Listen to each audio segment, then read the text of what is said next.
a comenzar con tema que dejamos de la semana pasada, ¿ya? Que es el tema de la verificación de los resultados de la clasificación, ¿ya? Es decir, vamos a,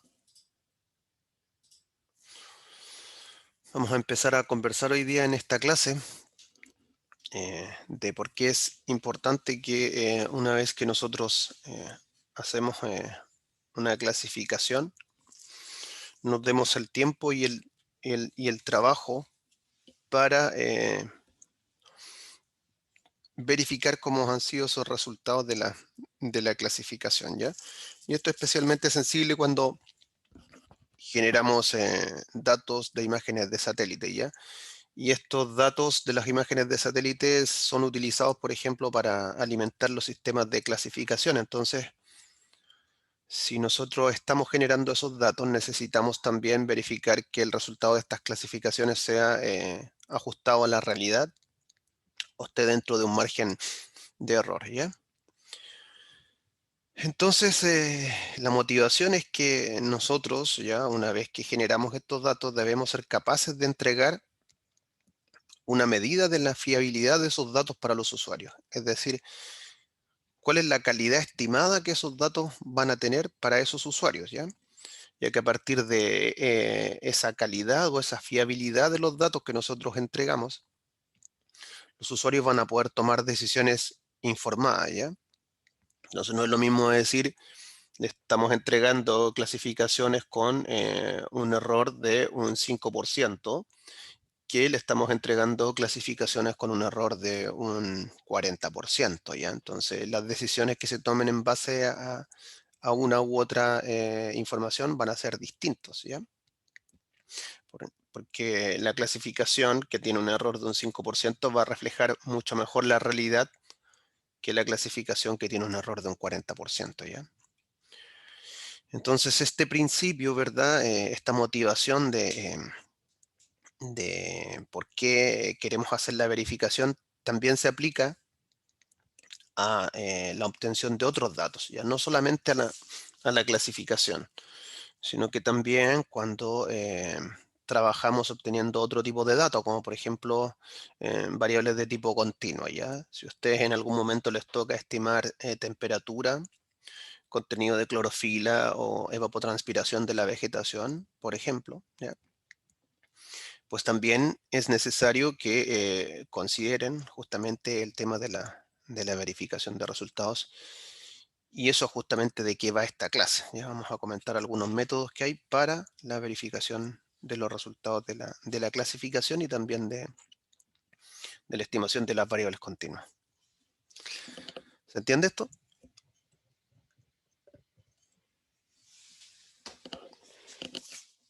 Sí, sí, profe. Bien. Bueno, aprovecho de comentarles que después de nuestra clase teórica vamos a tener una ayudantía, ¿ya? Justamente para abordar dudas que han surgido, ¿cierto?, de la ejecución del práctico 2, ¿vale? Así que antes de que olvidar eso, pues se los comento. Ok, entonces, bueno, ya hablamos de por qué hacemos la verificación, ¿cierto? Y es la necesidad de validar estos resultados para saber del riesgo que se asume cuando tomamos decisiones con estos datos de la clasificación, ¿ya? Y bueno, parte de las motivaciones que también nos animan a hacer esta verificación de los resultados pueden ser varias, pero aquí la hemos resumido al menos en dos, ¿ya? Y la primera es comprobar si logramos los objetivos de la clasificación, pues esa sería como una motivación también importante. Aparte de validar los resultados, otra sería si logramos el objetivo de la clasificación. Si nuestro objetivo era clasificar, ¿cierto? Una zona en particular, ya con un cierto nivel de error, ¿vale? Y estábamos probando uno u otro algoritmo, por ejemplo, o uno u otro tipo de imagen, ¿ya? Eh, ver si esta clasificación, pues, cumple con los objetivos que nos propusimos, ¿ya? Es útil dentro de los márgenes de errores, por ejemplo, que nos dimos, ¿vale? Y lo otro también puede ser que queramos probar la validez de la metodología, ¿ya? Lo que les comentaba, si estamos probando, por ejemplo, un nuevo algoritmo, ¿ya? O estamos probando, por ejemplo, una nueva imagen, eh, es, eh, es factible entonces preguntarse si esta nueva imagen que estamos probando, por ejemplo, de este nuevo sensor, ¿ya? O este nuevo algoritmo que salió, ¿ya? Está dando el resultado que esperábamos, ¿ya? Eso tiene que ver con preguntarnos acerca de la validez de una metodología, ¿ya? ¿Y eso cómo se prueba? Bueno, justamente verificando los datos, ¿ya? Pero esta verificación de los resultados, a pesar de que es muy importante, ya por todo lo que hemos comentado, también tiene sus inconvenientes. Y los inconvenientes son que para hacer esta verificación se necesita obtener información de referencia que sea representante de la realidad, ¿ya? ¿Ok? Y para obtener esa información representante de la realidad, generalmente se realiza un muestreo adicional. Ese muestreo puede ser hecho en el campo o pueden obtenerse datos de otra fuente. En cualquiera de los dos casos, ese muestreo adicional demanda tiempo y demanda dinero, ¿ya? Y lo único que persigue este muestreo adicional es estimar el error que poseen nuestros datos, ¿ya? Entonces, en simple, lo que se hace es seleccionar una muestra, ¿ya? Que sea lo suficientemente representativa, ¿ya? O numerosa de la realidad en el mismo lugar y fecha de la adquisición de la imagen para justamente hacer esta verificación, ¿ya?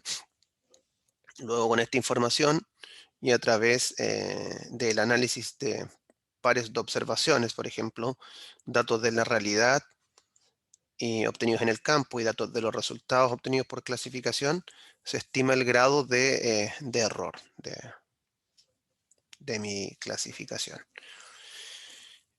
Eh, bueno, ¿cuál es el de los otros inconvenientes aparte de este muestreo adicional que cuesta tiempo y dinero? El otro inconveniente que tiene la verificación es que pues es difícil obtener suficientes datos para lograr una estimación insesgada. Bueno, y eso tiene que ver con lo que ya habíamos dicho ya. Obtener una estimación insesgada requiere de una muestra representativa que viene amarrada al nivel de error, ¿ya? Que deseamos en nuestra clasificación, ¿ya?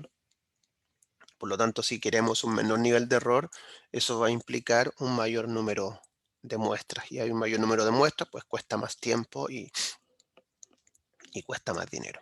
Entonces, bien por la verificación, porque nos permite saber el nivel de error, pero mal en el sentido de que nos va a costar más tiempo y nos va a costar más dinero recolectar esa información adicional para verificarla. Y entonces, esos dos grandes puntos, pues hay que tenerlos presentes.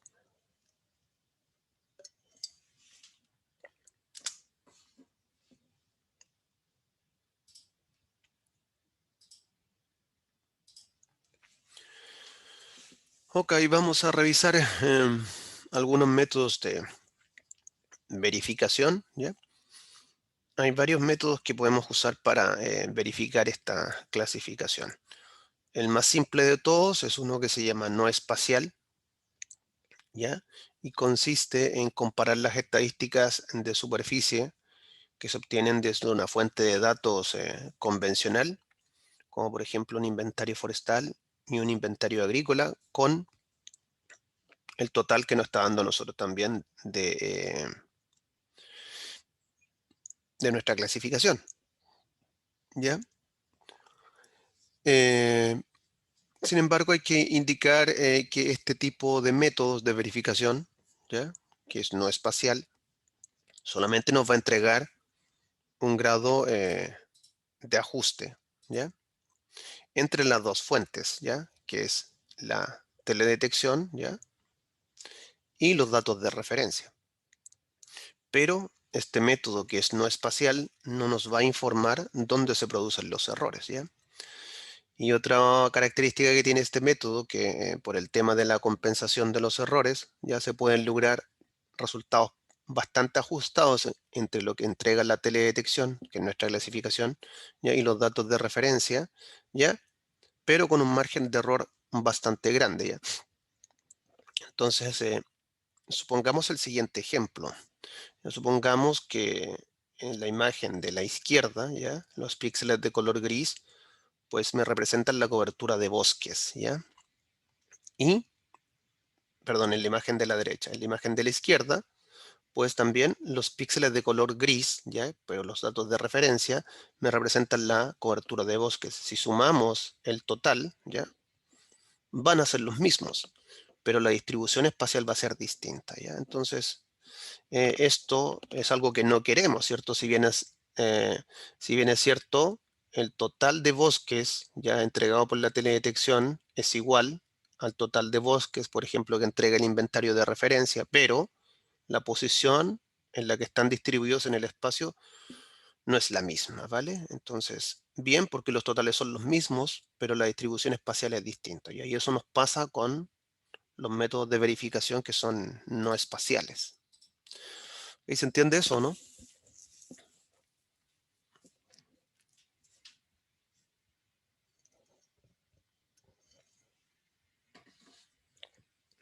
¿Aló? ¿Hay alguien por ahí? Sí, profe, sí se Ya, entiende. vale.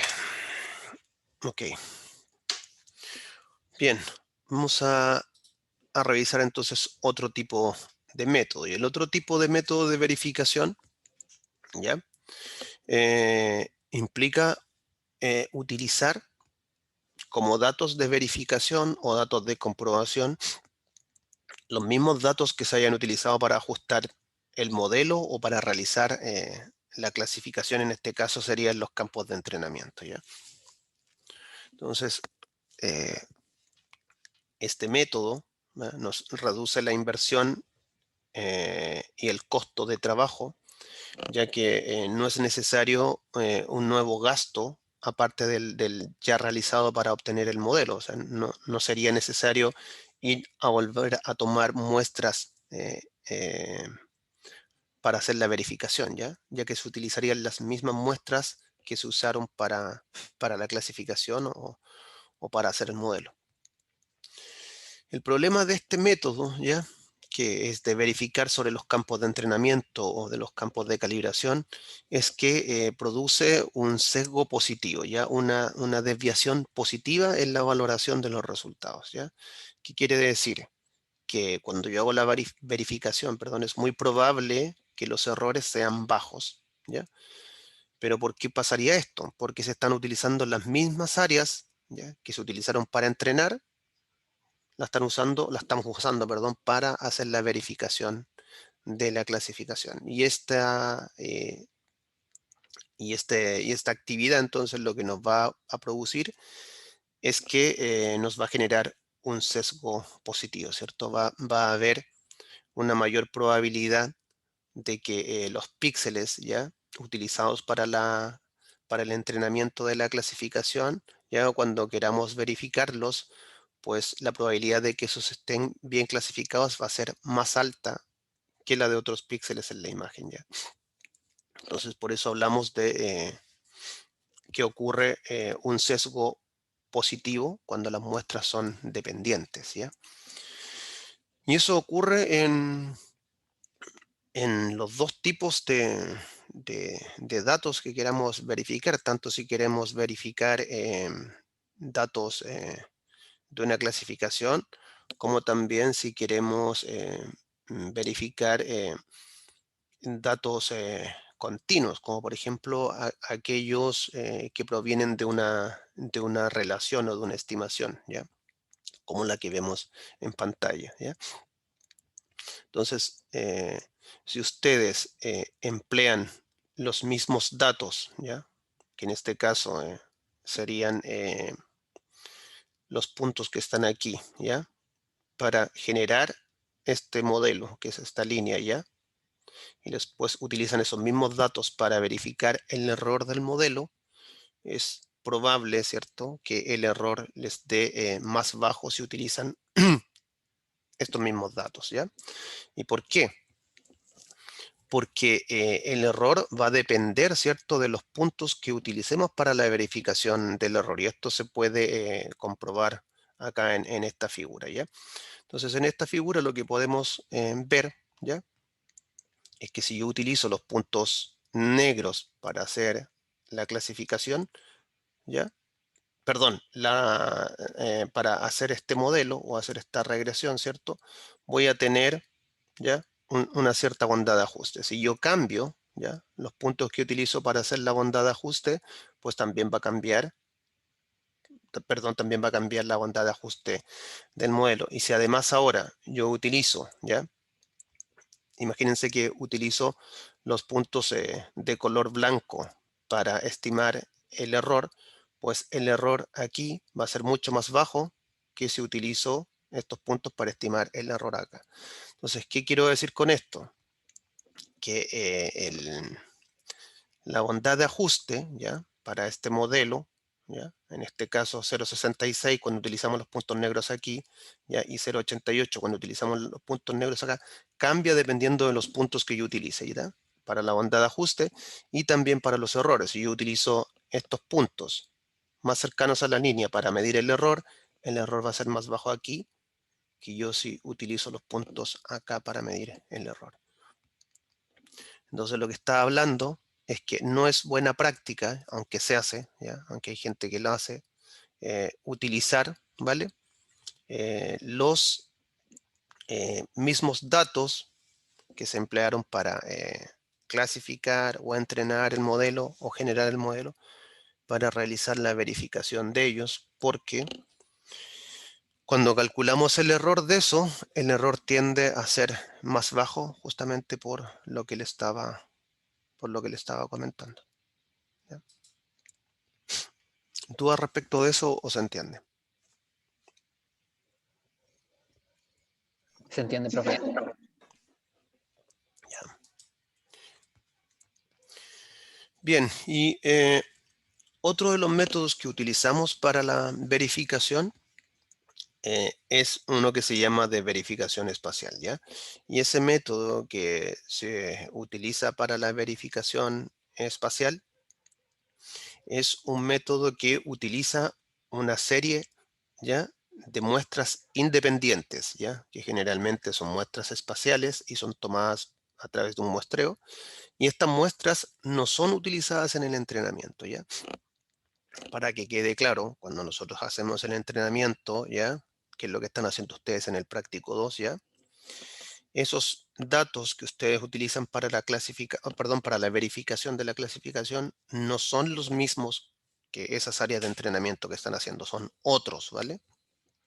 Los pueden tomar en el mismo momento, pero no los incorporan en su proceso para el entrenamiento de la clasificación, ¿vale?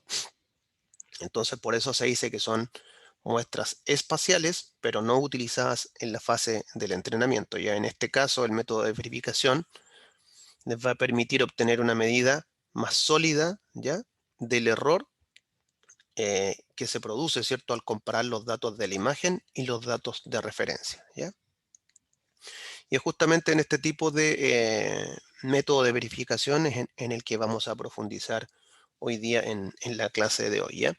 Este método de verificación, ¿ya?, espacial, pues es un método que en sí no genera una mejora en la fiabilidad, es decir, no le mejora a usted el grado del error, ¿ya? No es que el error se vaya a reducir, lo que le mejora a usted es una medida de la fiabilidad, ¿ya?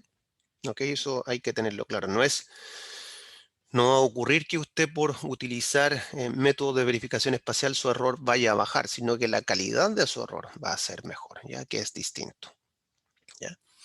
Este método entonces va a implicar una nueva inversión en tiempo y dinero, ¿ya? Por lo que mencioné, porque necesita datos independientes no utilizados en la clasificación. Generalmente para tomar esos datos hay que disponer de tiempo y disponer de dinero. Este método le va a servir o va a impactar positivamente en la solidez de su método, ¿ya? Cuando usted presente estos resultados, pues estos resultados van a estar avalados por una verificación independiente. Eso le va a dar mayor solidez, mayor fuerza a los métodos que usted presenta, ¿ya? Y además le va a permitir una adecuada estimación del error, ¿vale? No le va a bajar el error, ¿vale? Porque el error va a depender justamente de su clasificación, pero sí lo que le va a permitir es que la estimación de ese error sea de mejor calidad, ¿ya? Ese es el método entonces que vamos a centrarnos hoy. Bueno, ¿y cuáles son las fases de este método de verificación espacial? Pues las fases son 4, ¿ya? La primera es el diseño del muestreo, ¿ya? En el cual nosotros tenemos que preguntarnos entonces cuántas parcelas es necesario realizar, dónde es necesario realizarlas.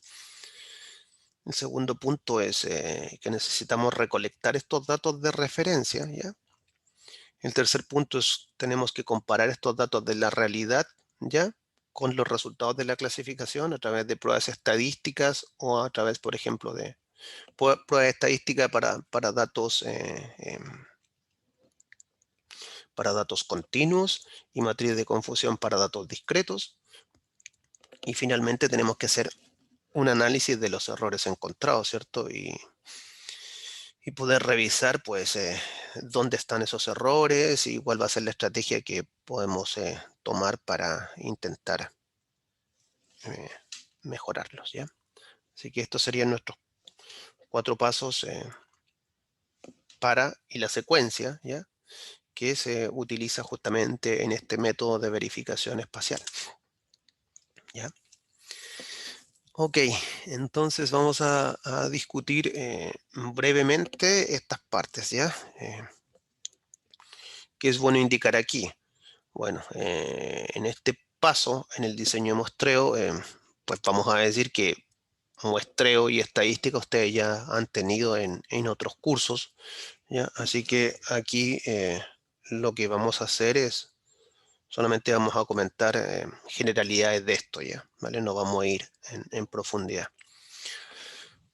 A ver, entonces, cuando nos planteamos el diseño del muestreo de estas parcelas de verificación, lo primero que hay que tener en cuenta es el tipo de variable para la cual vamos a diseñar el muestreo, ¿ya? En este caso, es necesario saber si la variable se encuentra en una escala que es continua, ¿ya? Por ejemplo, en este caso podría ser la temperatura, la humedad de la vegetación o la biomasa. Y esos son ejemplos de datos continuos. O si la variable se encuentra en una escala discreta, ¿ya? Y en una escala discreta, por ejemplo, tenemos las categorías eh, de una imagen con clases de cobertura. Por ejemplo, 1 es cultivo, 2 es bosque, 3 es matorral, 4 es cuerpos de agua, 5 es urbano, 6 suelo desnudo, etcétera, ¿vale? Entonces, lo primero que tenemos que saber es justamente cuál es la escala de la variable. Ya, si nuestra variable entonces se presenta en una escala continua, eh, es común que este muestreo que nosotros vayamos a realizar se base sobre la teoría de la distribución normal, ¿ya? Si por el contrario nuestra variable es discreta, también es muy probable que para trabajar con las fórmulas y para trabajar con el desarrollo estadístico de eso tengamos que basarnos en la distribución binomial, ¿ya? Esos son los casos más frecuentes, ¿ya? Ahora bien, en cuanto a la unidad de muestreo, es muy común que se usen los píxeles individuales para hacer este muestreo, ¿ya? No obstante, ¿cierto? Cuando trabajamos con esto y queremos evitar los posibles errores de georreferenciación, ¿ya? Es importante o conveniente que utilicemos una ventana, ¿ya? O un grupo de píxeles, ¿ya? Y luego ese grupo de píxel, el valor de ese grupo de píxeles se resuma a través de un descriptor que puede ser eh, la media para valores continuos, perdón, o un descriptor para valores discretos puede ser la moda, ¿ya?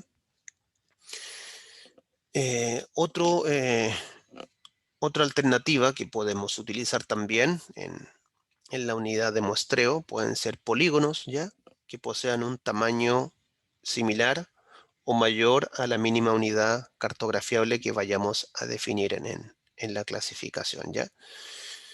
Sin embargo, si a pesar de todo eso decidimos utilizar píxeles individuales, al menos estos píxeles individuales debieran estar dentro de una zona homogénea con un tamaño mayor a la mínima unidad cartografiable. Entonces lo otro, bueno, lo otro que viene, pues es el tipo de muestreo, que lo vamos a comentar después, y también el tamaño de la muestra después, pero aquí tener en cuenta dos cosas, ¿ya? Primero, saber cuál es el tipo de variable que vayamos a mostrar, y la segunda es qué tamaño va a tener esta unidad de muestreo, y esta unidad de muestreo pues va a depender de la mínima unidad cartografiable que nos hayamos dado en la clasificación. Entonces, esta unidad de muestreo puede ser un píxel individual, ¿ya? O pueden ser grupos de píxeles, ¿vale? También pueden ser polígonos, pero vamos a buscar que siempre tengan un tamaño mayor o igual a la mínima unidad cartografiable, ¿ya? Es decir, si en nuestra clasificación nuestra mínima unidad cartografiable fueron, no sé, 10 hectáreas, pues el mínimo tamaño que deberían tener esa ventana de píxeles serían de 10 hectáreas, ¿ya? O el píxel individual también tendría que ser de 10 hectáreas, ¿ya?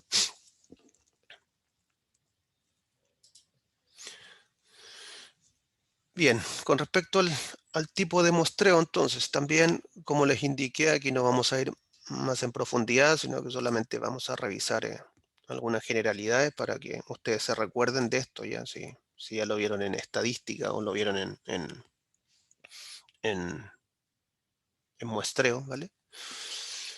Hay varios tipos de muestreo, ¿ya? Y podemos encontrar comúnmente cinco, al menos lo que estoy describiendo en esta diapositiva, ¿ya? El primero es el aleatorio simple, ¿ya?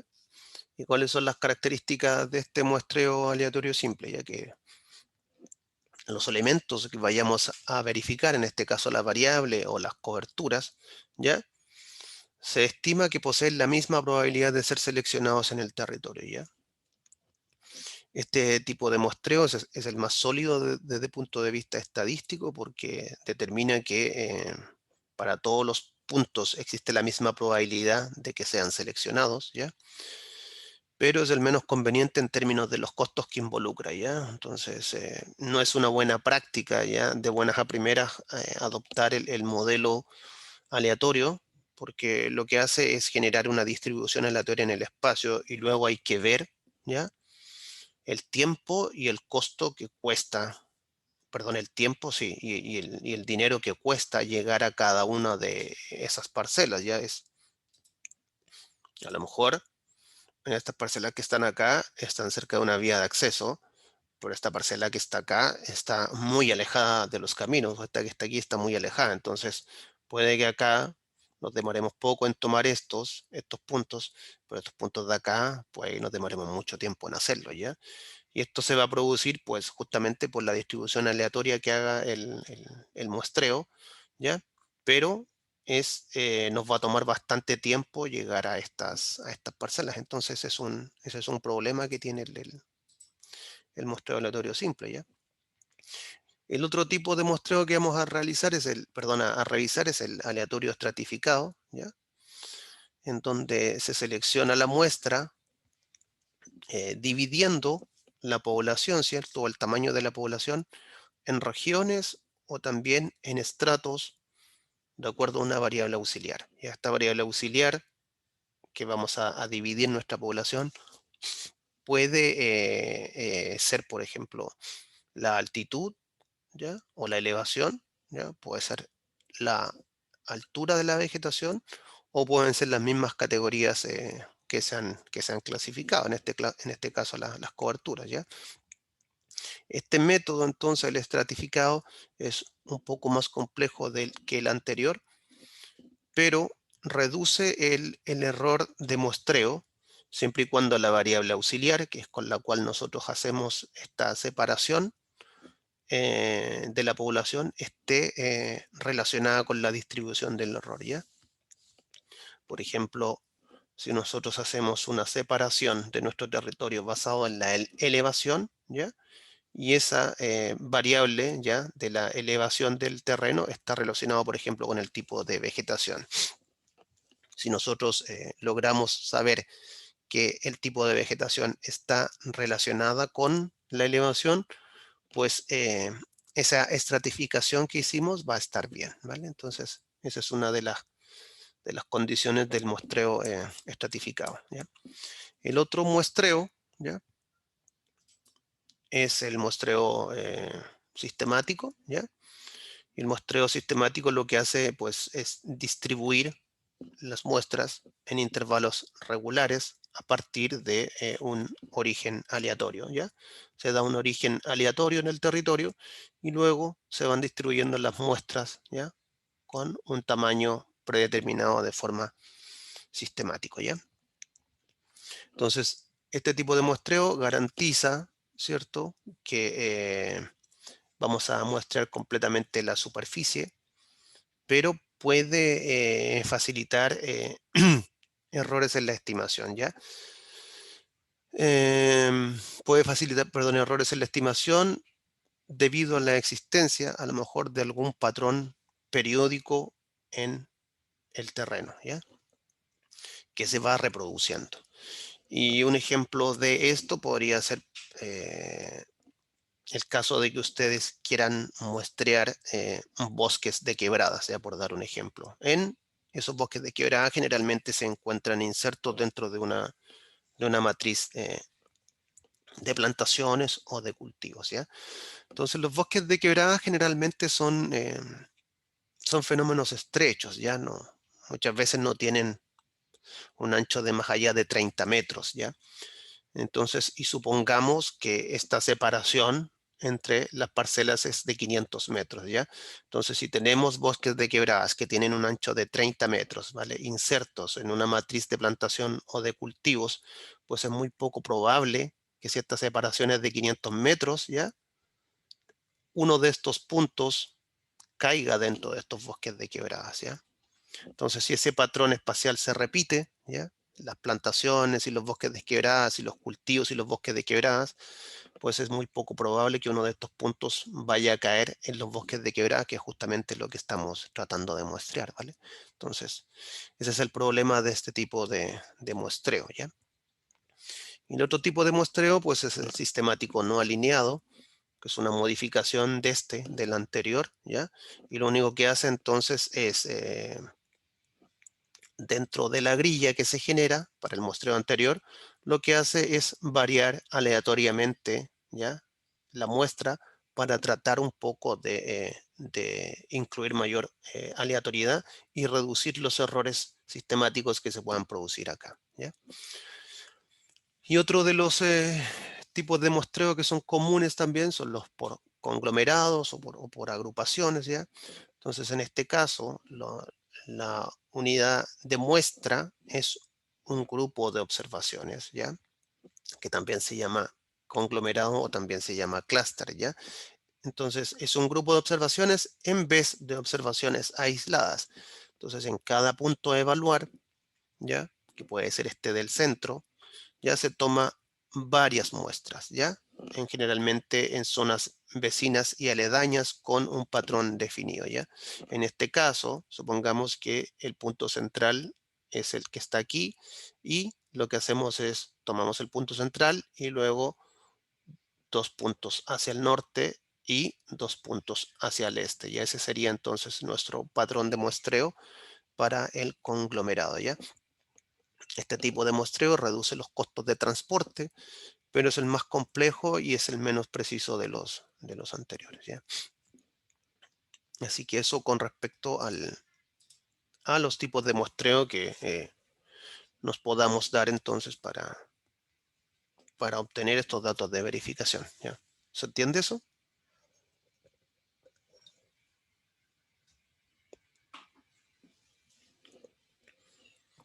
Sí, profe. Vale.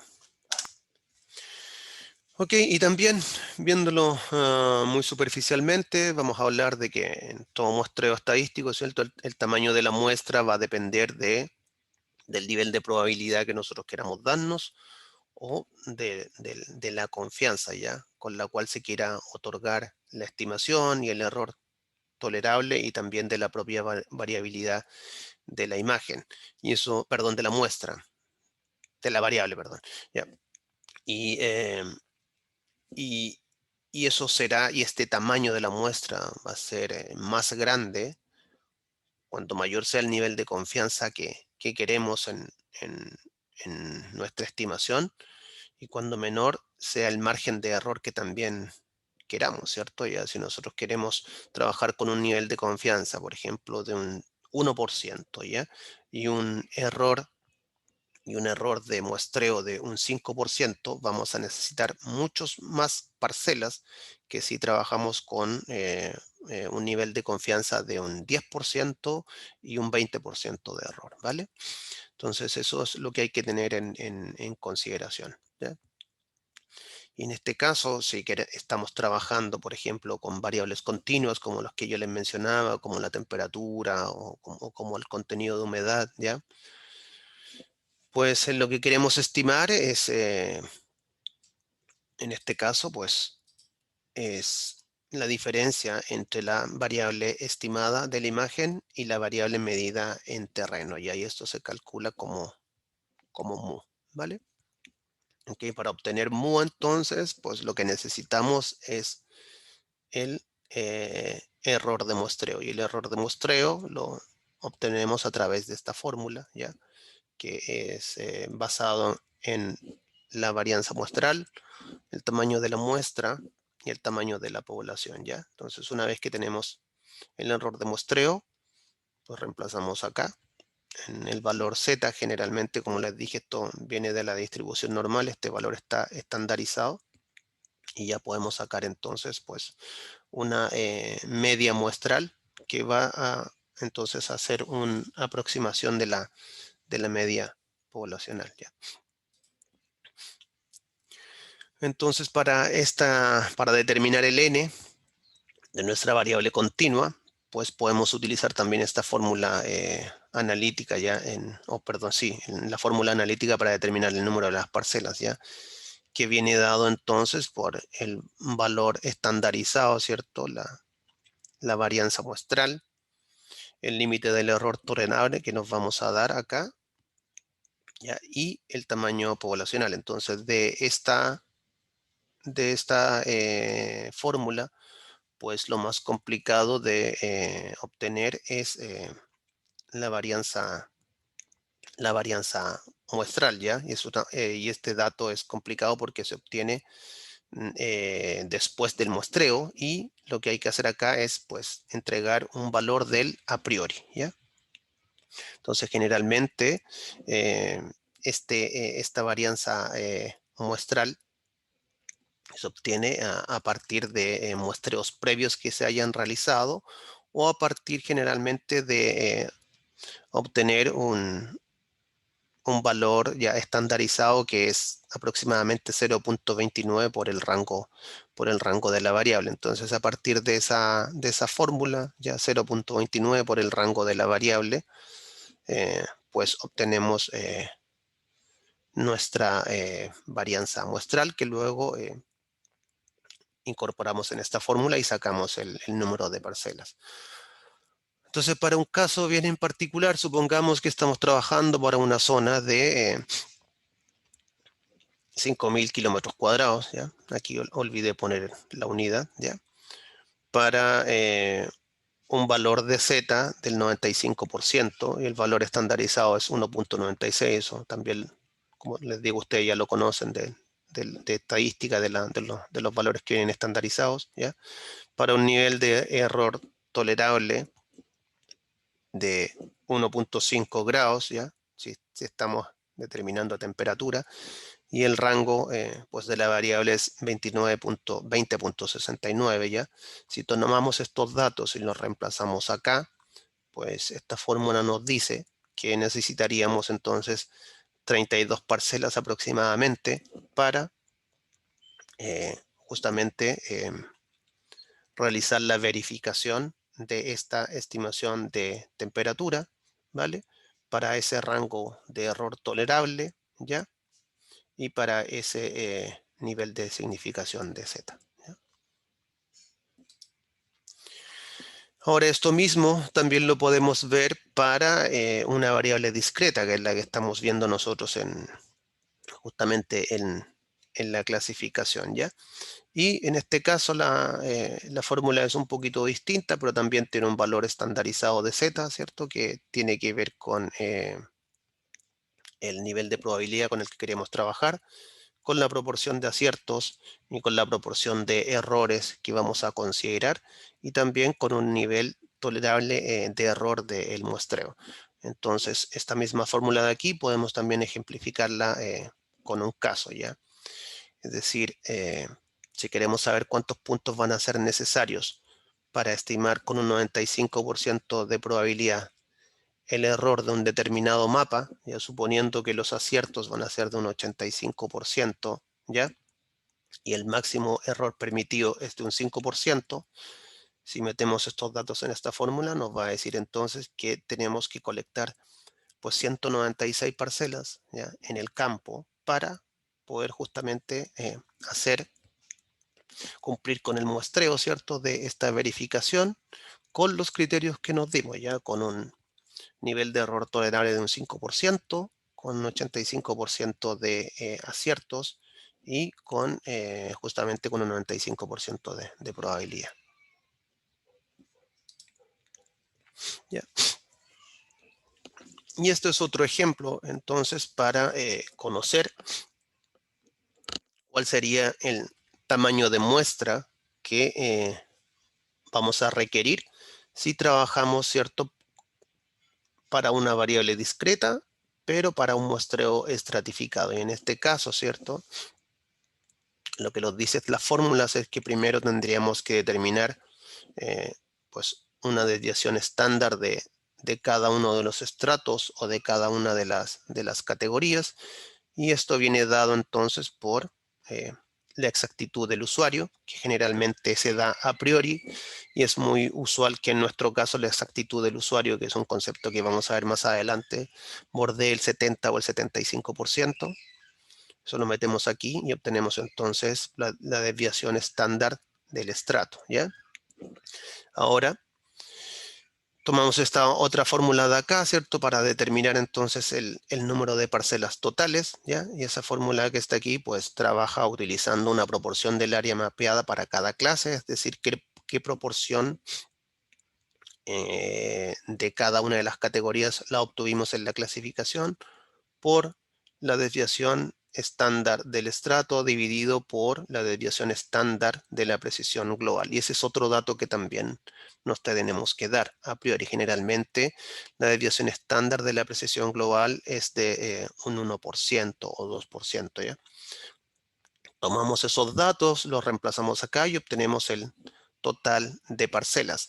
Y ahora si queremos hacer una distribución de este total de las parcelas en cada una de las categorías, pues lo que tenemos que hacer entonces es básicamente un promedio, ya, entre la distribución de las parcelas en todas las categorías, ya, y la distribución de esas parcelas ya ponderadas por el porcentaje o la proporción de área que ocupa cada categoría, ¿vale?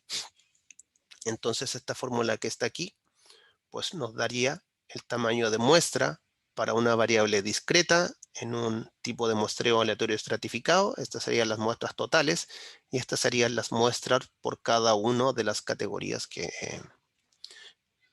vayamos a tener en nuestra clasificación.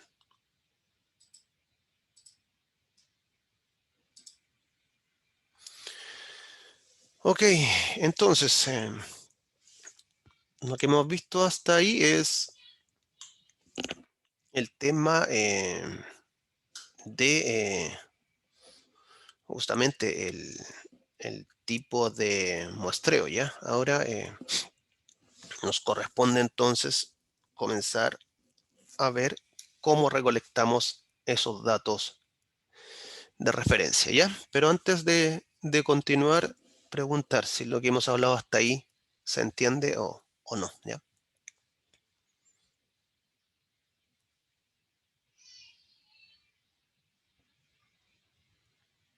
Sí, profe, sí se entiende. Ya. Igual se ve que es trabajo, los datos, recolectar los datos. Menos me lo imagino así. Sí, bueno, es trabajo, pero bueno, nosotros, dado la situación que tenemos, no nos vamos a plantear hacer un trabajo en campo, sino que todo esto lo vamos a realizar sobre la imagen, ¿cierto? Pero lo importante de aquí, de lo que hemos revisado hasta el momento, es centrarnos en esto, ¿ya? Que vamos a justamente a utilizar en este módulo o en este ramo ya la verificación espacial. Y para hacer la verificación espacial, pues tenemos que pasar primero por 4 etapas, ¿ya? Hablamos de la primera, que es el diseño de muestreo, que involucra determinar cuántas parcelas y dónde, ¿ya? ¿Ok? Y eso es lo que revisamos aquí, ¿ya? En los tipos de muestreo y en el tamaño de las parcelas que tenemos que considerar cuando la variable es continua y el tamaño de las parcelas que necesitamos considerar cuando la variable es discreta, ¿ya? Entonces, hasta ahí. Luego ahora tenemos que pasar justamente al otro paso, que es recolectar los datos de referencia. Yo creo que sería bueno que hiciéramos un break ahora y nos volviéramos a ver entonces pues en 10 minutos. ¿Qué les parece? Vale, Ya, profe. profe. Vale. Gracias. Nos vemos entonces.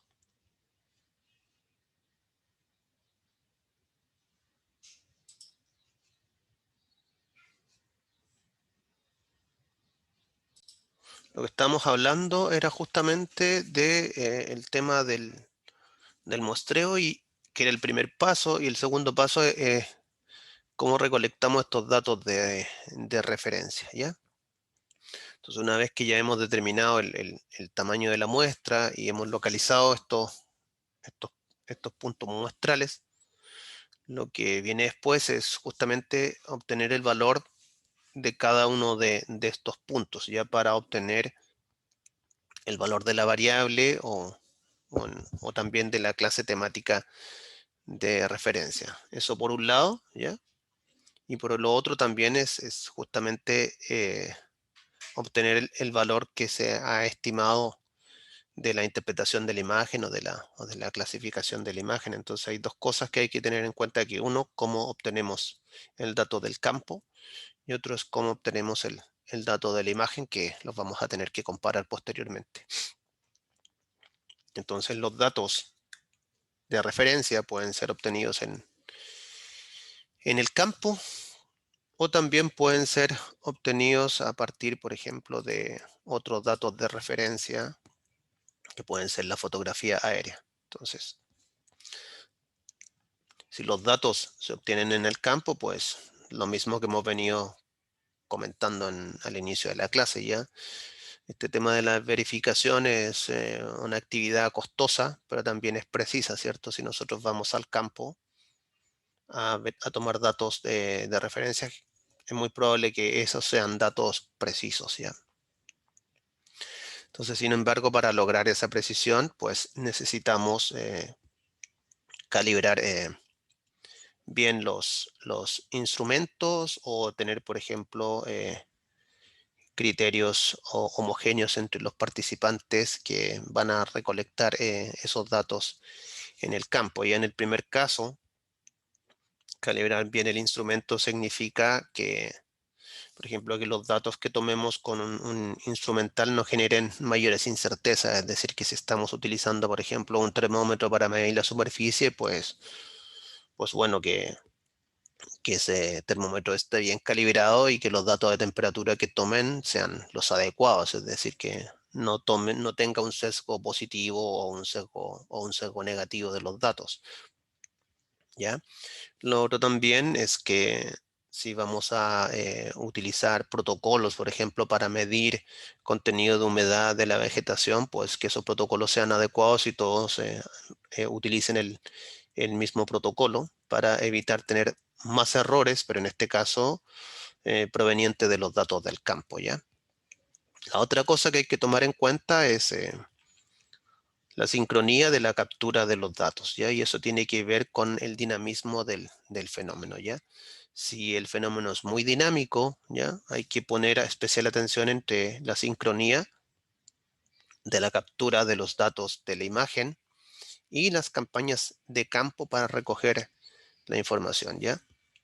En el caso que yo les mencionaba, por ejemplo, el de la humedad de la vegetación o el de la temperatura de superficie, que son fenómenos muy dinámicos y hay que cambian en segundos, pues es, eh, es recomendable, ¿cierto?, que en el mismo momento en el cual se está tomando la imagen, pues se estén tomando también los datos de referencia, pero hay otros fenómenos ya como la cobertura de la Tierra, en el cual, ¿cierto?, no va a requerir que se tomen los datos de referencia en el mismo momento de la captura de la imagen, porque ese fenómeno, el de la cobertura de la Tierra o el del cambio de la cobertura de la Tierra, pues puede aceptar un cierto desfase, ¿cierto? Si usted clasifica una imagen ya en un mes y luego va a tomar datos de verificación la semana que viene, ¿ya? O en 2 semanas más a lo mejor, o en 3 semanas más,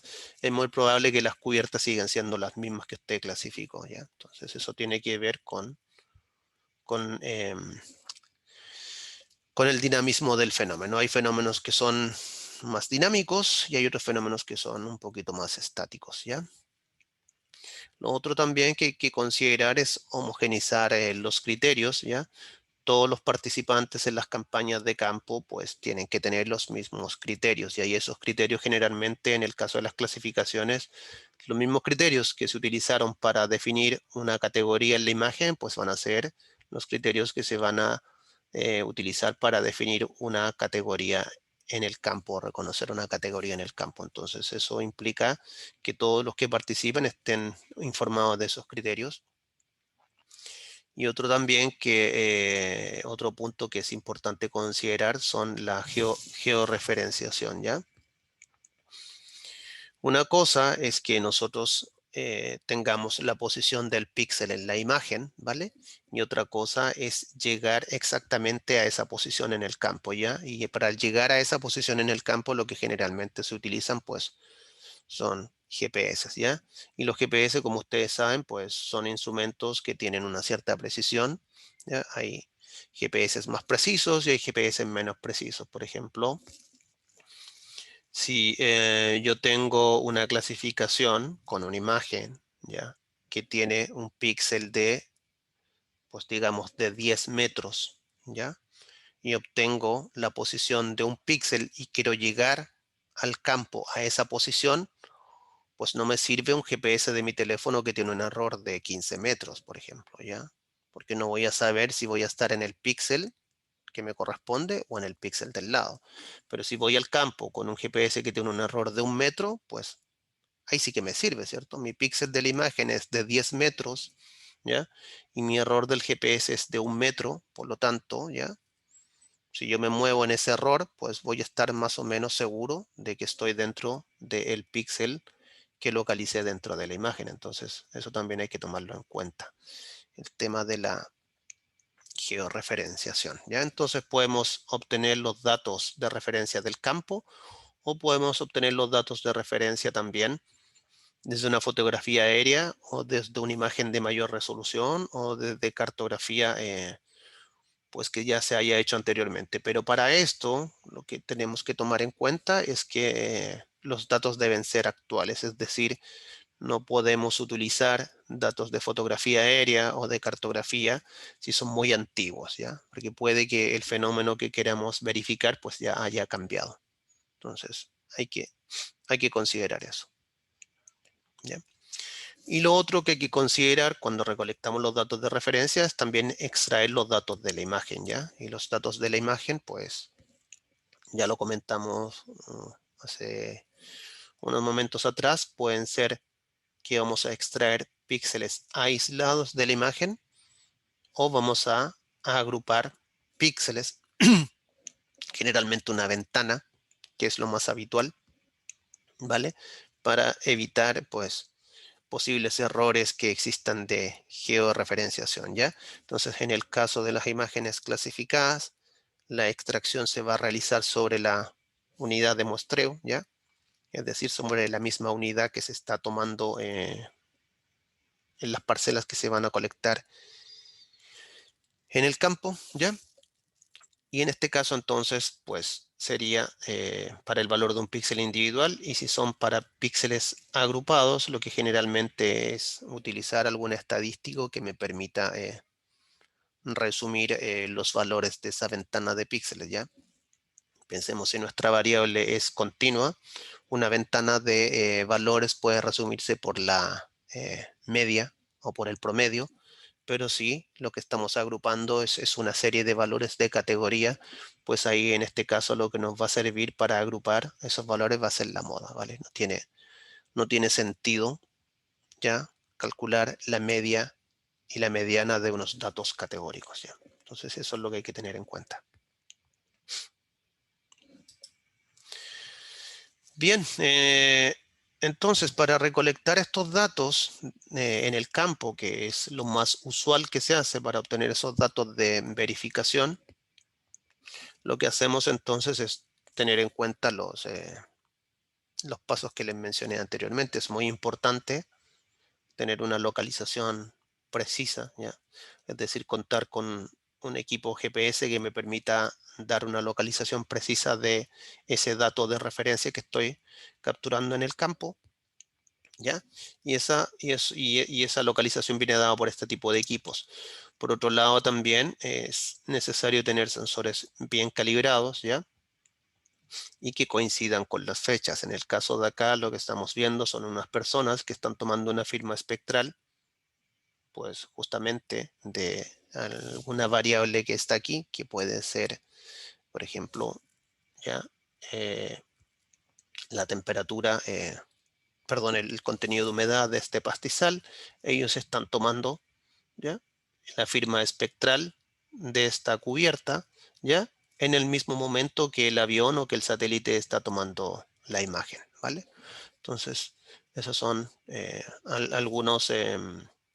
algunas actividades que se hacen en el campo justamente para tomar los datos de referencia. Posicionarse bien en el campo y utilizar, pues, sensores que midan lo mismo que está viendo en este caso el satélite o la imagen que está capturando el avión, ¿vale? Bien, una vez entonces que hemos obtenido los datos de campo de referencia y también hemos extraído los datos de la imagen, es necesario que hagamos la comparación, ¿ya? Comparar, comparar estos datos de referencia versus la imagen para ver, pues, cómo estamos, ¿ya? cómo se ha dado nuestros resultados. Y ahí también tenemos pues dos alternativas, ¿ya? Puede que estemos trabajando con variables de intervalo o variables en escala de intervalo o de razón, ¿cierto? Que son variables continuas, ¿ya? O puede que estemos trabajando con imágenes clasificadas, ¿ya? Cuando estamos trabajando con variables de intervalo, ¿ya? Contenido de humedad, de temperatura, contenido de clorofila, nitrógeno, etcétera, ¿ya? Podemos medir entonces el grado de acuerdo a partir de algunas métricas como son, por ejemplo, el coeficiente de determinación que nos mide el grado del ajuste de una relación, ¿cierto? El R cuadrado que todos conocen. Y también podemos hacer un análisis de los residuales, la diferencia entre el valor que estima el modelo versus el valor de las observaciones, ya para ver si hay algún problema de sesgo, ¿ya? Y en el caso de las imágenes clasificadas, pues podemos también utilizar otras métricas que pueden ser la proporción del área cubierta, ¿ya? Para variables de tipo binarias, ¿ya? O pueden ser la matriz de confusión y sus medidas derivadas para aquellas imágenes que tienen múltiples categorías, ¿vale? Entonces, en el caso de las variables de intervalo o de razón, ya que son las variables continuas, hay varias métricas que permiten medir el error en la estimación. Ya entre las más conocidas están, pues, el, el error medio cuadrático, ¿ya? O el coeficiente de correlación. Entonces, aquí hay que entender una cosa, la que veníamos mencionando al principio. Cuando nosotros hacemos un modelo, ¿ya? A partir, por ejemplo, de una regresión simple o de una regresión múltiple, ¿ya? Generalmente utilizamos unos datos para calibrar ese modelo, ¿ya? ¿Ya? Entonces, una vez que ese modelo se calibre, una vez que ya obtenemos esa función, lo que nos toca después, ¿ya? Es con datos independientes ver cuál es el grado de acuerdo, ¿ya? Entre los datos de la realidad y los datos que está entregando el modelo. Y para ver ese grado de acuerdo, pues es usual que utilicemos, por ejemplo, un coeficiente de correlación. Ahí hay uno bien famoso que es el coeficiente de correlación lineal de Pearson, que pone en relación los datos observados, que son estos datos independientes, y los datos estimados, que son los datos que está entregando al modelo, ¿ya? Y podemos medir la desviación de estos, pues a partir de esta fórmula del error medio cuadrático, que también seguramente en estadística ustedes la vieron, que es el valor estimado por el modelo menos el valor observado al cuadrado, el promedio de esos y la raíz me entrega el error cuadrático medio, ¿ya? Entonces, hacer esto, calcular el coeficiente de correlación y obtener el error cuadrático medio con datos independientes, pues sería la situación ideal, ¿ya? Pero muchas veces, ¿ya? Como yo les comenté también al inicio de la clase, no necesariamente tenemos tantos datos para hacer una validación independiente y lo que se ha hecho ahí entonces es trabajar con una variación del error cuadrático medio, ¿ya?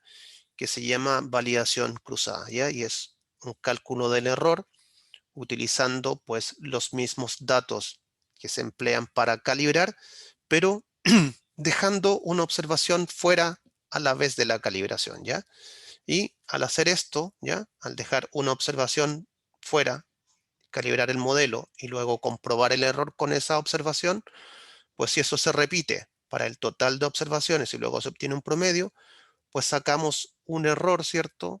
Que es el error cuadrático medio también, pero lo que hacemos acá es justamente evitamos un poquito el sesgo que yo les venía comentando, ¿ya? Porque cada vez esta observación pues no es utilizada para calibrar, es utilizada solamente para validar. Entonces el dejar una fuera, ¿ya?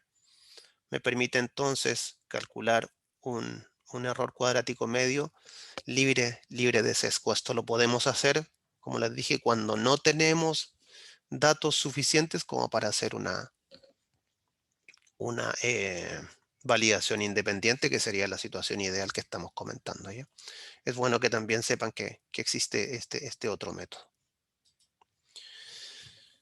Bueno, y aquí tenemos un ejemplo, ¿ya? De una validación independiente, ¿ya? Para una variable que es el contenido de humedad, ¿ya? Aquí abajo entonces están los datos observados en el campo y acá arriba entonces están los datos estimados por el modelo y tenemos una comparación entre ellos, ¿ya? Si los datos observados por el campo, ¿ya? Son iguales a los datos estimados por el modelo, pues todos los puntos deberían caer en esta línea recta, ¿vale? Pues como no es así, entonces el coeficiente de correlación de Pearson pues no es 1, ¿ya? Pero este tipo de gráfico nos permite entonces comparar lo que observamos en la realidad versus lo que nos entrega el modelo. Mientras más cercano esté a 1, entonces pues los puntos van a estar en esta línea, entonces eso nos estaría diciendo que nuestro modelo pues entrega una muy buena predicción de los datos, ¿ya? Entonces esta es una forma de justamente ver si para variables de intervalo o de razón, pues mi modelo está haciendo una buena estimación, ¿ya? Y este es el caso, por ejemplo, para lo que nos compete a nosotros, ¿ya? Que son las clasificaciones, que justamente es lo que estamos trabajando. Pues en las clasificaciones, para saber si la clasificación que yo hice se acerca o no a mis datos de referencia que yo colecté en el campo, pues lo que hacemos es una matriz de confusión, ¿ya? Entonces esta matriz de confusión se construye a partir de un listado de puntos, ¿ya? Que incluye a los puntos extraídos de la imagen, ¿ya? Y a los puntos de referencia, ¿ya? Entonces, este listado de la comparación entre los puntos extraídos de la imagen y los puntos de referencia me permite generar esta tabla que está aquí, que recoge los conflictos, ¿ya? Que se producen entre las distintas categorías, ¿ya? Entonces, en esta tabla, las columnas, ¿vale? Me indican las clases de referencia, ¿ya? Y las filas me indican las categorías que se dedujeron por la clasificación. Es una matriz cuadrada de n por n, donde n indica el número de categorías. Y en la diagonal, ¿ya? Mostrada aquí entonces por un color rosa, se indica el número de puntos de verificación, ¿ya? En el cual hay un acuerdo entre la verificación y la clasificación. Acuerdo entre la verificación y la clasificación. Entonces esto sería un acuerdo entre el mapa y en la realidad. Y en el margen de esta diagonal, entonces, pues se registran los errores de asignación, ¿ya? La relación entre los puntos correctamente asignados, ¿ya? Que es la sumatoria de la diagonal, ¿ya? Y el total de los puntos, pues me entrega una medida de la fiabilidad o de la exactitud global de la clasificación, ¿ya? Los residuales de las columnas que están aquí, pues me entrega entonces los tipos de cubiertas reales, ya que están acá, que no se incluyeron en el mapa. En este caso, a eso se le llama error de omisión, ¿ya? Y los residuales de las filas, ¿ya? Implican las cubiertas que están en el mapa que no se ajustan a la realidad. Y eso lo podemos llamar como error de comisión, ¿ya? Entonces, tanto los errores de omisión como los de comisión nos hablan justamente de eso, de errores. Los errores de omisión nos hablan de una definición imperfecta de la categoría y los errores de comisión nos hablan de una definición de una categoría excesivamente amplia. Pues esos errores, ¿cierto? Que vienen siendo de una definición imperfecta de una categoría y de una delimitación excesivamente amplia de la categoría, pues se dan cuando hacemos mal nuestras áreas de entrenamiento, ¿ya? Lo interesante de esta tabla es que tiene la capacidad entonces para evidenciar los conflictos que existen entre las categorías, ¿ya? Entonces, esta tabla no solamente nos va a dar una medida de la fiabilidad global, sino que aquí también nos va a decir en cuáles categorías se producen los errores de omisión y en cuáles categorías se producen los errores de comisión. ¿vale? ¿Se entiende esto? Esta tabla es importante de entender porque justamente la tabla que ustedes van a utilizar para verificar si su clasificación se ajusta o no a la realidad. ¿Se entiende?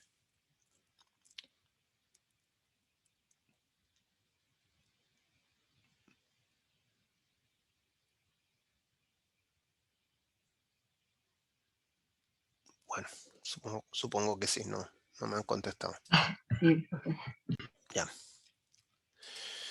Ok, entonces, bueno, aquí están las fórmulas para lo que veníamos hablando, la exactitud global, que es básicamente el número de acuerdos dividido por el total de puntos utilizados para la referencia, ¿ya?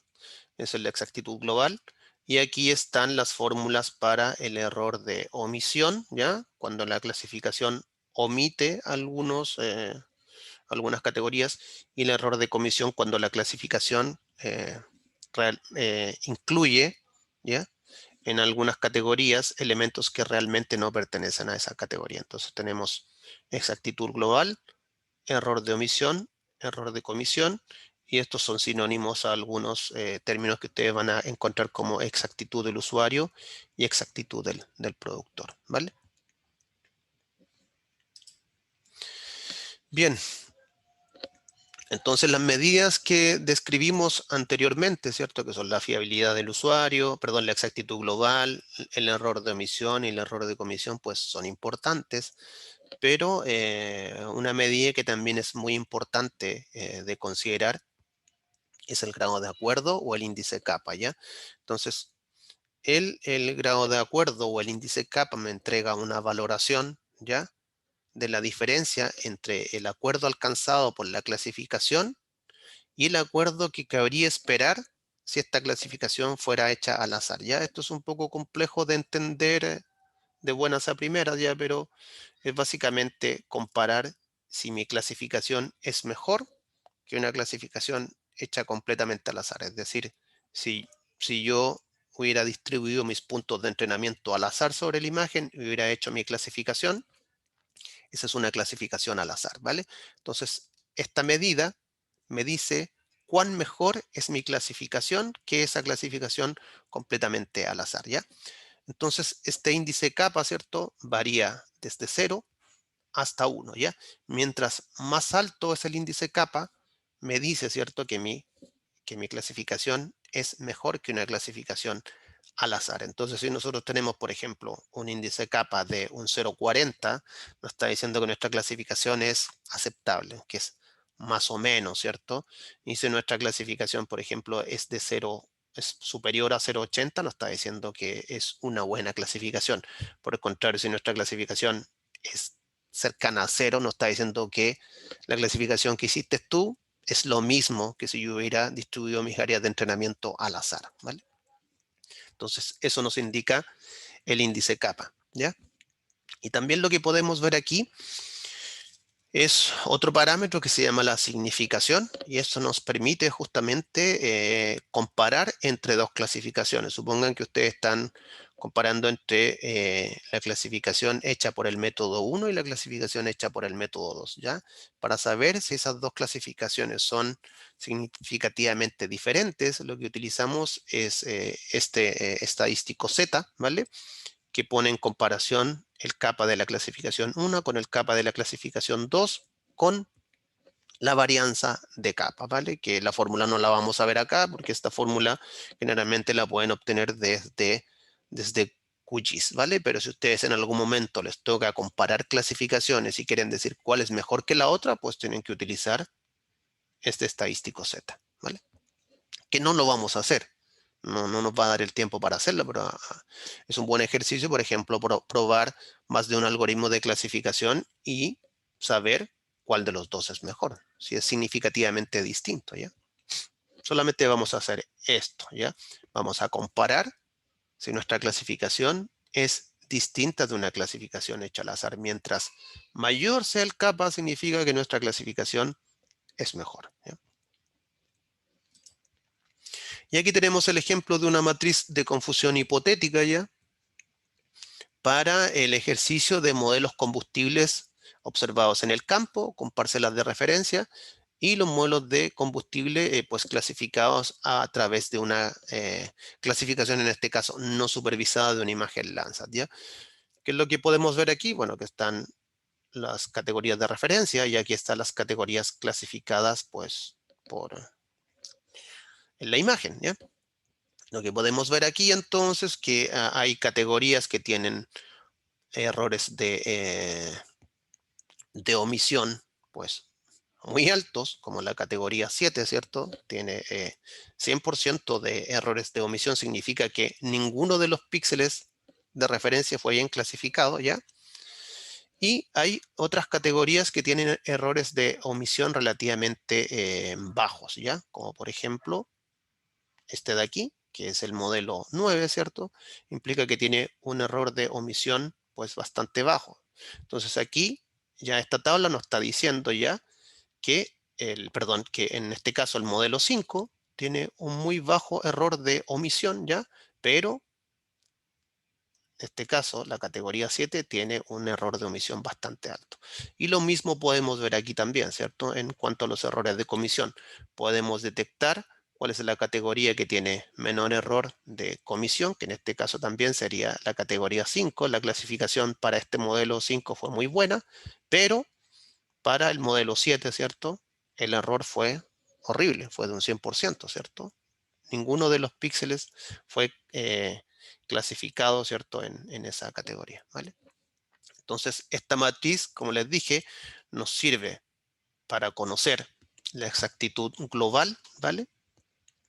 Que vendría siendo igual la sumatoria de esta diagonal dividido por el total de píxeles, y también nos sirve para ver en cuáles categorías ya se encuentran los mayores conflictos, ya cuáles tienen los mayores y menores errores, tanto de omisión como de comisión, ¿ya?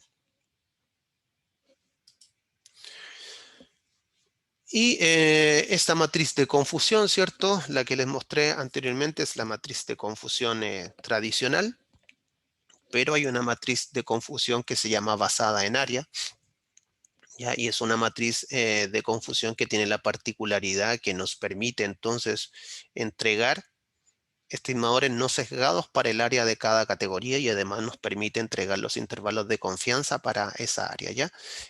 Pues esta matriz de confusión, a diferencia de la anterior, se basa ya en los números, pero también se basa también en el porcentaje ya del total de superficie que ocupa cada una de las categorías.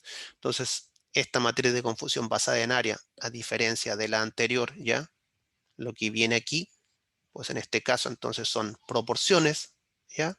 De cada una de las categorías y nos entrega, además de la exactitud global, ¿cierto? Que sería esta, la precisión global, además de la clasificación capa, también nos entrega justamente pues los intervalos de confianza para cada uno de las áreas determinadas en las categorías, ¿ya? Y esta es un poco la matriz que vamos a utilizar en nuestro práctico, porque queremos saber ya cuál va a ser el porcentaje de área que ocupa cada una de las categorías, pero también queremos dar un intervalo de confianza, ¿ya? Y para eso pues necesitamos entonces trabajar con, con este tipo de matriz de confusión, que es lo que va a ir en nuestro práctico 3, ¿ya?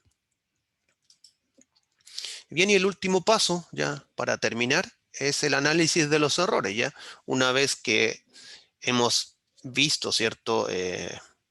Nuestra matriz de confusión, o hemos visto nuestra estimación de los errores en nuestro modelo, ¿cierto? En el caso que estemos estimando variables continuas, pues lo que tenemos que hacer es revisar dónde están los errores y pensar en una estrategia de cómo solucionarlos. Entonces, tenemos que revisar si tenemos, por ejemplo, altos errores de omisión y altos errores de comisión, pues tenemos que ver cuáles son las áreas de entrenamiento usadas, ¿o no? Si las hicimos bien, si las hicimos en zonas homogéneas, ¿ya? Si están bien distribuidas, si no combinamos distintas categorías entre ellas, ¿vale? Entonces recuerden que en la matriz de confusión los errores nos dan señales de las clases que no han sido correctamente definidas y de otras clases que fueron erróneamente ampliamente definidas, ¿cierto? Entonces, eso implica que una vez que ya conocemos dónde están los errores, pues revisar las áreas de entrenamiento usadas, revisar los algoritmos usados. Por ejemplo, nosotros estamos utilizando el algoritmo de clasificación de máxima probabilidad. Ese es un algoritmo que trabaja muy bien cuando las áreas de entrenamiento están bien hechas, ¿ya? A lo mejor nos conviene utilizar otro tipo de algoritmo porque no tenemos tantas áreas de entrenamiento.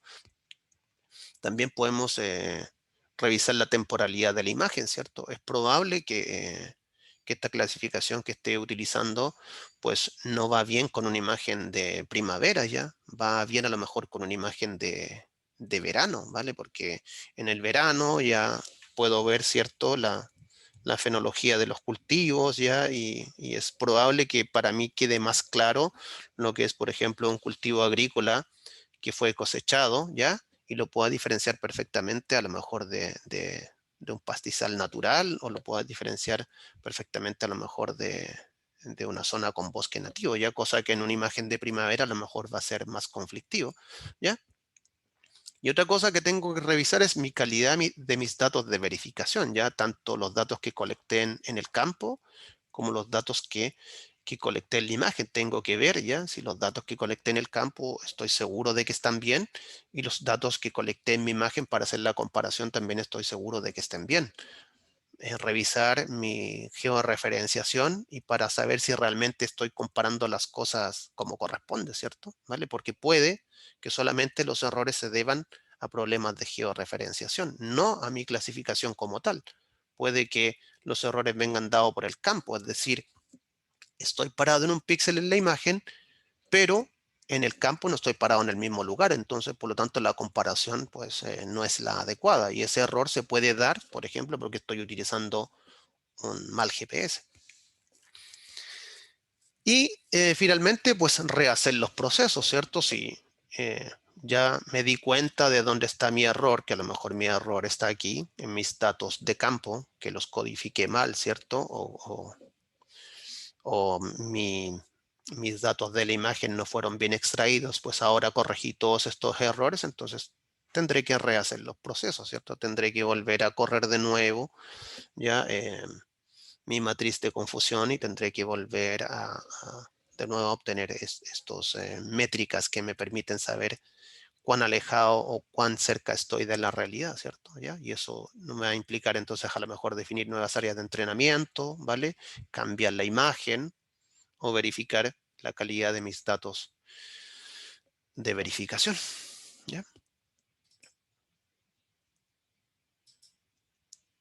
Y creo que eso es lo que teníamos para hoy día, ¿ya? De verificación de los resultados de la clasificación y particularmente entonces el tema de la matriz de confusión, ¿ya? Que es la que vamos a utilizar. Bien, dudas respecto a lo que vimos hoy día. Es un tema importante ya. Les sugiero que revisen el video porque eso es lo que no se nos viene. Se nos viene para nuestro tercer práctico. Ya una vez que hagamos la clasificación, es necesario saber si esta está buena o no, ¿vale? Y para eso necesitamos contrastarla con unos datos de referencia, ¿ya? Así que eso, estimados, dudas. A ver qué dice. Buenos días, ya se habló sobre la nota del trabajo 1 y la ponderación que se usó. No. Bueno, la ponderación que se usó para el trabajo 1 es la que tenemos considerada hasta el momento, ¿ya? Aquí hay algo que quizás lo tenga que definir en los días que vienen. Dado que el avance que hemos tenido del semestre, es probable que algunos trabajos cambien la ponderación porque no nos va a dar el tiempo, por los cálculos que yo tengo, de hacer 5 prácticos. Yo creo que a lo más vamos a hacer 3, ¿vale? Entonces, eso es una propuesta que les voy a hacer. Les voy a mandar justamente un mensaje porque tenemos que redefinir esta ponderación, porque con la ponderación original que teníamos considerada y el número original de trabajos que teníamos considerado, pues no nos da el semestre ya. Yo creo que, yo creo que ligeramente vamos a poder cumplir con 3 trabajos ya. No creo que vayamos a cumplir con los 5 trabajos que estaban planificados, por lo tanto va a surgir una modificación en la ponderación de los trabajos. Eso se los tengo que plantear. ¿Vale? ¿Qué Profe, más? ¿Sí? con respecto a esto mismo del tema de las ponderaciones, es que no sé si Tami se refería, pero según yo como que lo que habíamos hablado como internamente del curso era como con respecto a los puntajes, como que teníamos la duda de como cuál era la nota respecto a la puntuación que nos había dado en Cibeduc.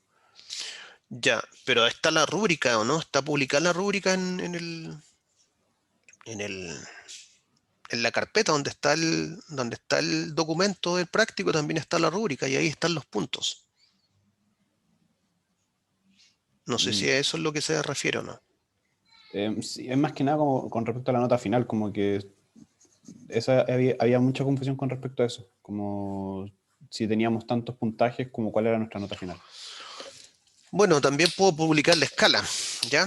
Entonces, al publicar la escala, pues entonces ustedes van a ver la nota y van a ver la cantidad de puntos que tienen ahí, ¿ya? Entonces ahí pueden eh, ver eso. Lo otro es que tendría que publicar entonces para cada grupo, pues los puntos que tienen, ¿ya? Entonces eso, no sé, tendría que ponerle a disposición la plantilla de la evaluación, pero tengo que ver la forma en que eso sea personal, ya no les voy a poner a disposición la plantilla de de todos los alumnos para que todos vean las notas de los otros grupos. Entonces tenemos que verlo eso con los ayudantes, a ver cómo se lo hacemos llegar por cada grupo, pero eso es una correspondencia entre la escala, ¿ya? Y la rúbrica que tenemos puesta ahí, pues, ¿ya? Entonces, si eso es lo que se refieren, sí la podemos poner a disposición, pero va a tomar algunos días porque tenemos que separar, ¿cierto? Para cada grupo los puntos que tienen, ¿ya? No podemos publicar la planilla con los puntos de todos los grupos. ¿Es eso o es otra cosa? Sí, sí, yo creo que con el tema, con publicar la escala, yo creo que ¿Ya? quedamos conformes en ese Vale. sentido. La escala la podríamos publicar también junto con la rúbrica, ¿vale? Pero sabiendo la escala, saben los números de puntos que tienen y sabiendo la rúbrica, pues saben los máximos que tienen en cada uno de los ítems, ¿ya? No sé si era eso lo que... Sí, eso. Gracias, Ya, profe. vale. No hay problema, pero podemos publicar la escala hoy día rápidamente. Ya, Profe, y con respecto a la rúbrica, para los próximos trabajos puede ser como un poco más específico con lo que quiere, porque igual siento que varios como que hubieron como bajas notas porque en volada tal vez no quedó tan claro lo que se quería en el trabajo porque no nos mostraron como tan claro lo que se quería.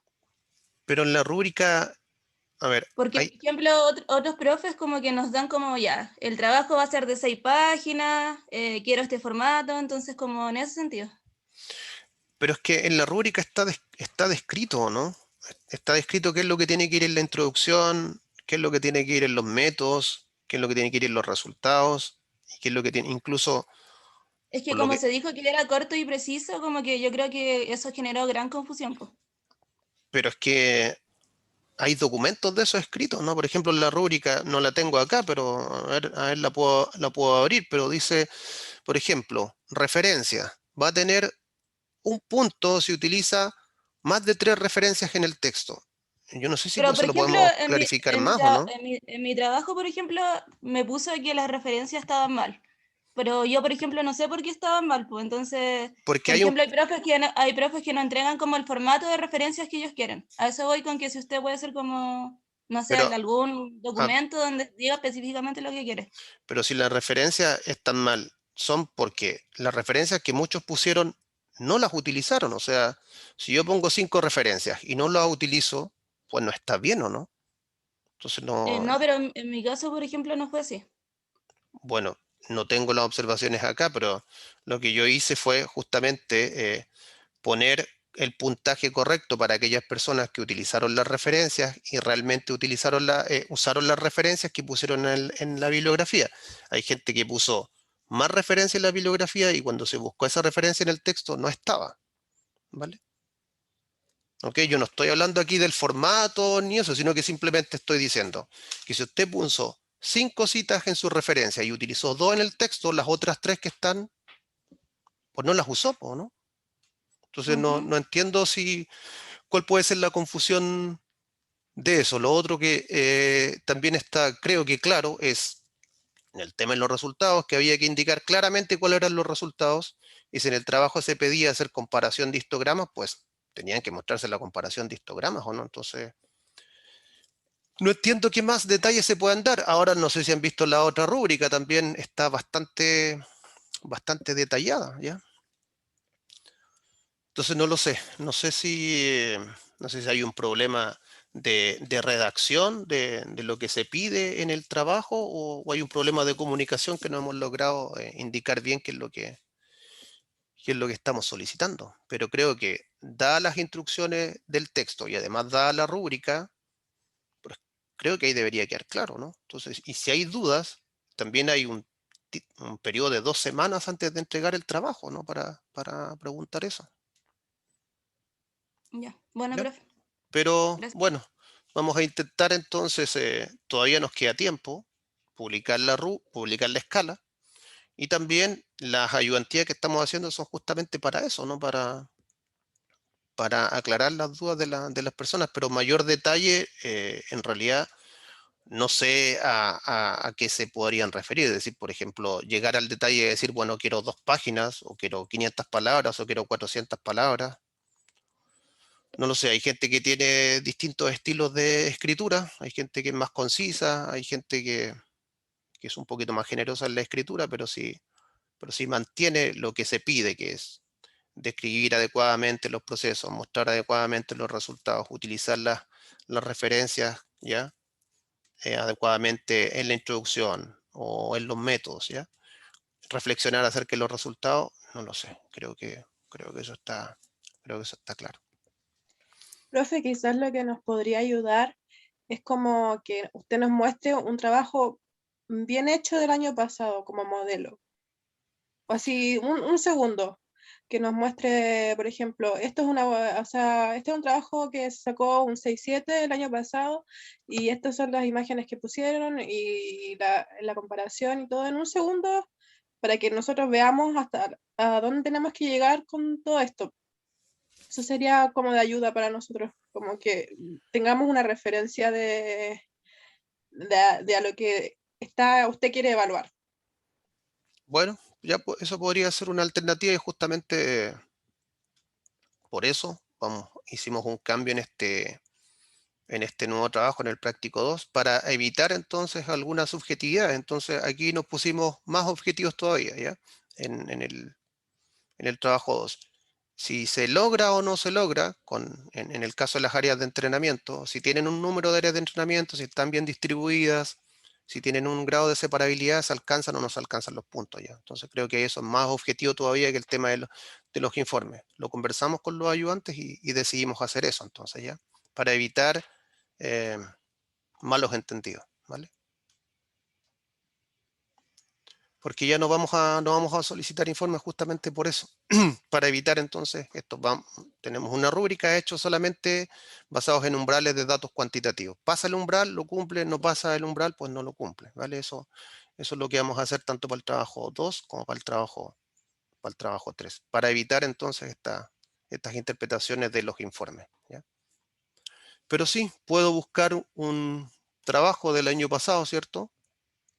Que tenga buena nota, o también un trabajo de este año que tenga buena nota, y mostrarlo y decir, bueno, esto era un poco lo que se esperaba, ¿vale?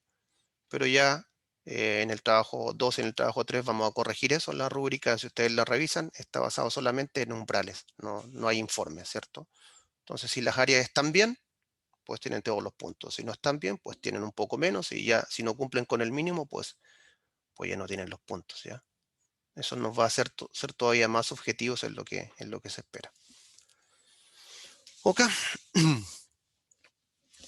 Pero para eso justamente están las ayudantías, para aclarar las dudas y para tratar de llegar entonces con el mejor desempeño en los umbrales que nos entregue la mayor cantidad de puntos en la rúbrica. Bien, dudas respecto a lo que vimos hoy día, ya que, como les dije, es un tema importante, el tema de la verificación de las clasificaciones, y es necesario entonces tenerlo claro, porque de eso se trata nuestro práctico 3, ¿vale? Entonces, si no hay dudas, vamos a dejarnos con los ayudantes, y yo entonces, como le comenté a Félix, en la rúbrica, que ya está publicada, voy a también publicar la escala que utilizamos, y también voy a buscar un trabajo, ¿cierto?, que tenga una buena puntuación, y lo voy a publicar también ahí, ¿ya? Para decir, esto es un trabajo que cumple con lo que queríamos evaluar, ¿vale? Bueno, Bien. profe, muchas gracias. Vale. ¿Algo más, estimados, antes de darle el paso a los ayudantes?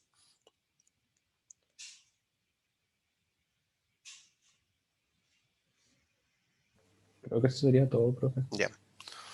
Muchas gracias por su comprensión. No, sí, está bien, ya, está bien, solamente que es lo que yo les comento, o sea, hay desde cuando se da el práctico hasta cuando se revisa, pues pasa ya, en el caso del primer práctico, 4 semanas, entonces como tiempo suficiente para aclarar las dudas. Ahora dimos 2 semanas, un poquito menos de tiempo, pero bueno, porque ya no nos queda semestre.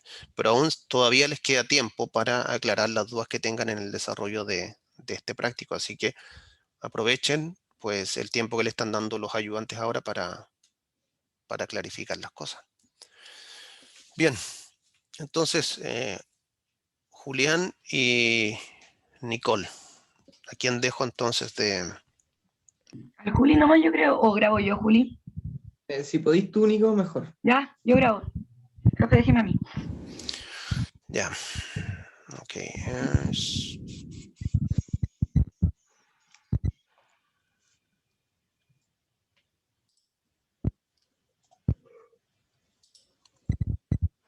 Ya, creo que ahí está Nicole.